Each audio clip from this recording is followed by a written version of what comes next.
A power cut, rain in Bahrain, a sheet of smashed glass on the circuit, and a bus almost on the track. That is 2025 F1 pre-season testing in a nutshell as George Russell tops the timesheets on the final day in Bahrain. From Racing News 365, my name is Nick Golding, and I'm delighted to be joined, as always, by lead editor Ian Parks. Ian, we had two red flags today. One this morning for quite literally a piece of shattered glass on the start-finish straight. One this afternoon for a bus almost on the circuit. In addition to what happened on Wednesday with a red flag for a circuit-wide power cut. Thursday, of course, we lost a bit of time because of rain in Bahrain. I mean, it has been an unusual week in Bahrain. It has been a week of F1, of firsts for F1. Bizarre Bahrain, bonkers Bahrain. Call it what you will. This, as you say, Mick, has been a really, really weird 3 days of testing. Pretty much the cars have ran faultlessly, Red Bull aside, but we're going to get onto them in a minute, of course. But overall, you couldn't have made up these 3 days. You know, we've got, normally when you come to Bahrain, you have beautiful sunshine, warm weather. We're actually a week too early because I've looked at the forecast for here next week, Wednesday, Thursday, Friday. Next week, gorgeous sunshine, 26, 26, 28 degrees respectively. That's Perfect. What we come to expect from the Bahrain International Circuit. Pre-season testing in February, not a bit of it. Cold temperatures, me still wrapped up in a jacket on Friday evening as we've now just concluded these 3 days of testing. And it's just been really weird. As you say, the weather, the red flags, the different reasons for the red flags. You couldn't have made up the story that's taken place this week.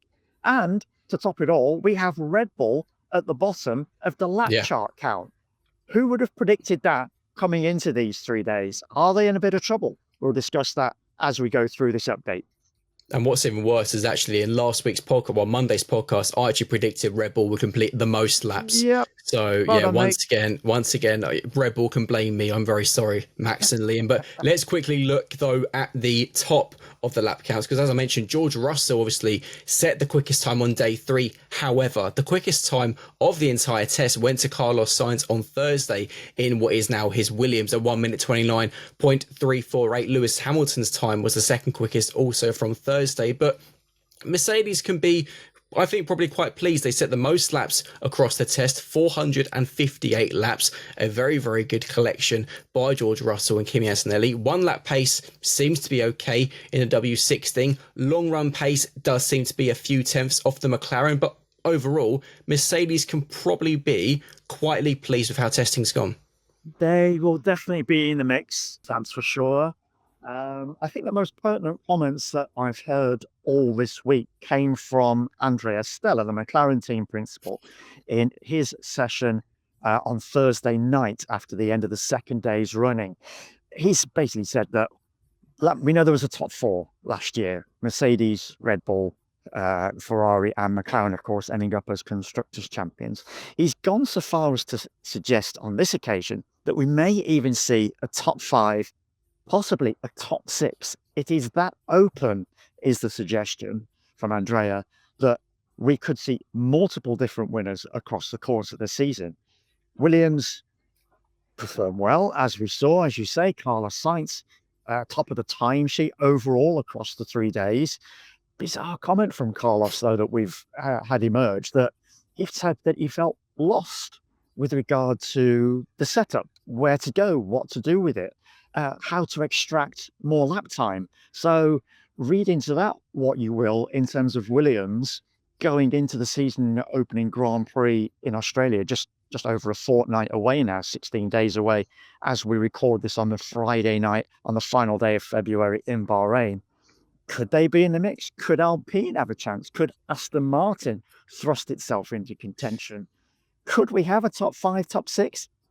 I'm a little bit skeptical, but hey, I got to trust the expert in Andrea Stella. If anybody's going to be able to take a good read out of everything that he'd seen over the first 2 days, then of course it's going to be the McLaren team principal. At this stage, it does seem to be fairly open. The belief is that McLaren does have that edge on the field. Ferrari very close, as you've mentioned there, Nick. Mercedes in contention at the moment. And as for Red Bull, a little bit of a mystery.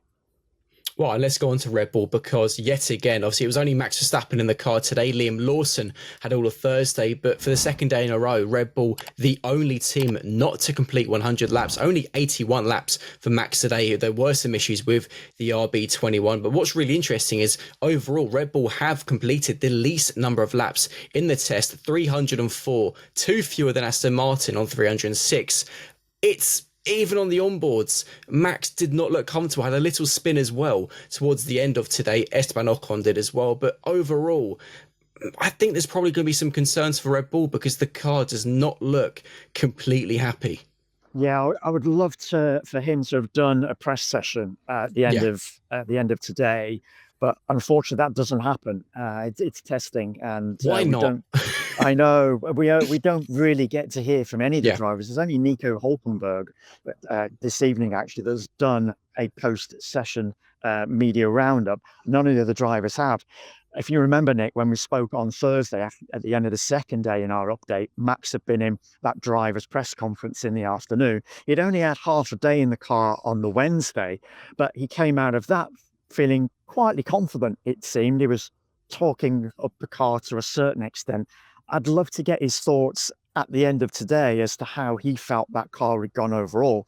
We know that Red Bull has experimented a little bit. They brought a new front wing, as to be expected. There was a suggestion there might be one or two updates on that RB21. There's also a suggestion as well that a new floor was placed on the car. What we've not been able to ascertain, and for once, Red Bull advisor Helmut Marko has not confirmed, which is highly unusual for him, is when that floor was used. Did it start on the car and they went back to the old floor? Or did they start with the old floor and switch to the new one? As I say, all a little bit of a mystery surrounding Red Bull at the moment as to where that car is in the pecking order. Have they got work to do going into Australia? Can they get that car in a good place?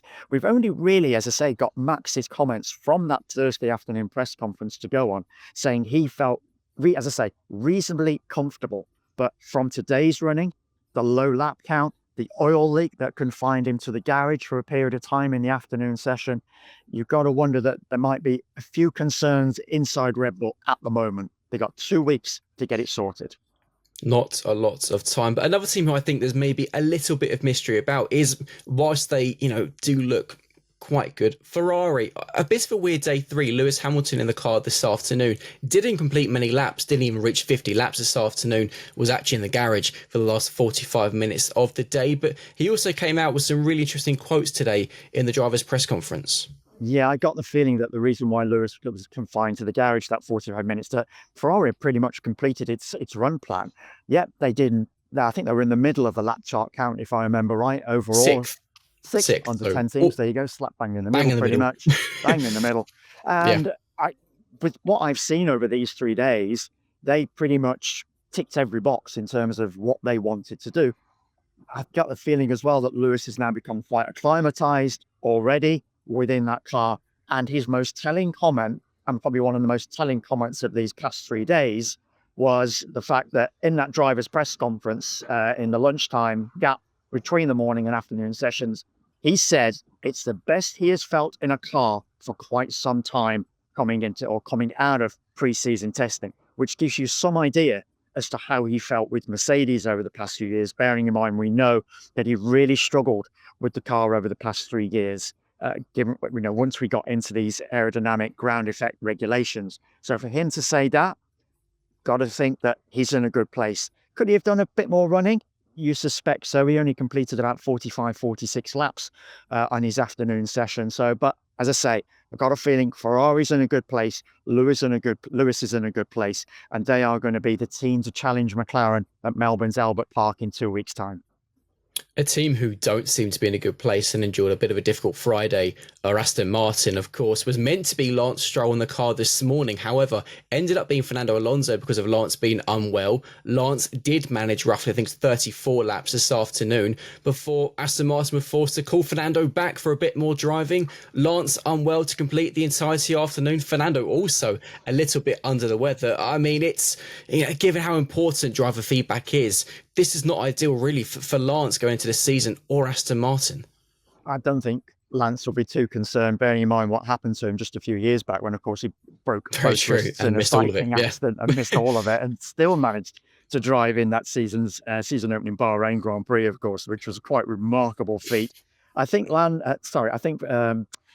Fernando would have been reasonably happy that he got a little bit of running Yeah. this evening, because in him being forced to the morning session, it meant that he'd driven across the morning sessions of all 3 days. He'd not got any representative running of the car in the conditions that we know normally prevail for the Bahrain Grand Prix when it comes to for the race, because qualifying and the race generally take place in that twilight into the evening time, of course. So still a bit weird conditions, because it was still cool and chilly this evening. So, but Aston Martin overall, yeah, you got a feeling that it's going to be a little bit of a tough season for them again.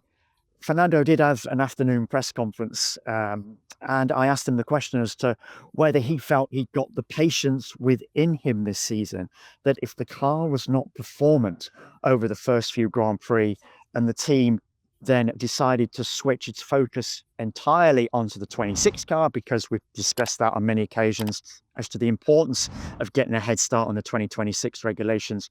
He said, yes, we know Fernando in the past has not been the most patient of guys when his car is not performing, but I think he sees the bigger picture on this occasion with regard to what the team is doing. Adrian Newey, of course, starts his role with the team on Monday, so that's going to be a real fillip for the team.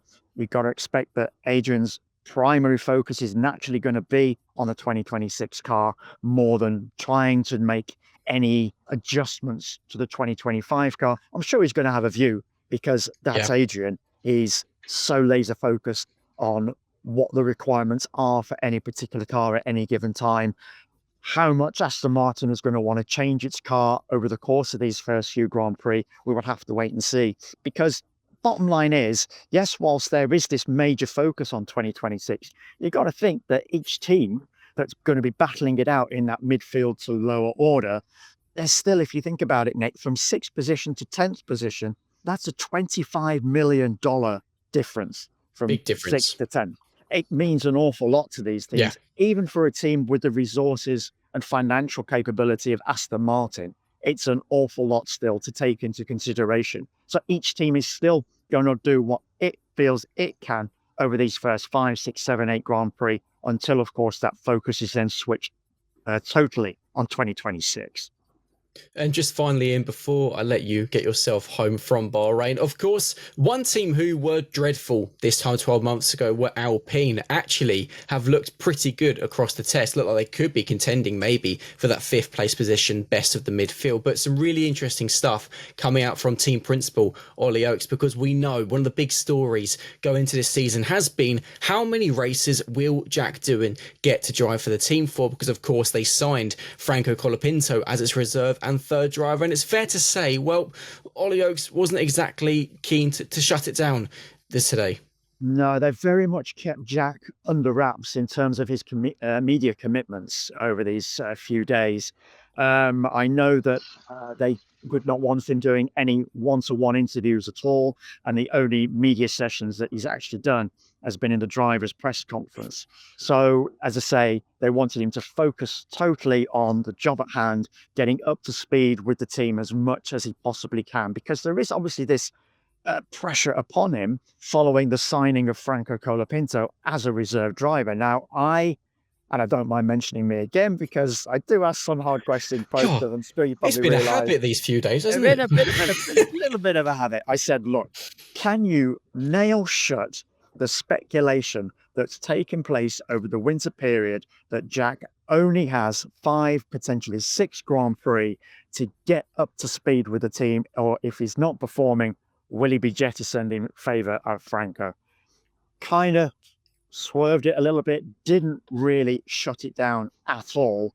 So there is still going to be this conjecture going into the fall. The bottom line for Ollie is the fact that, as far as he's concerned, Jack is in position. He's got the drive, he's got the seat.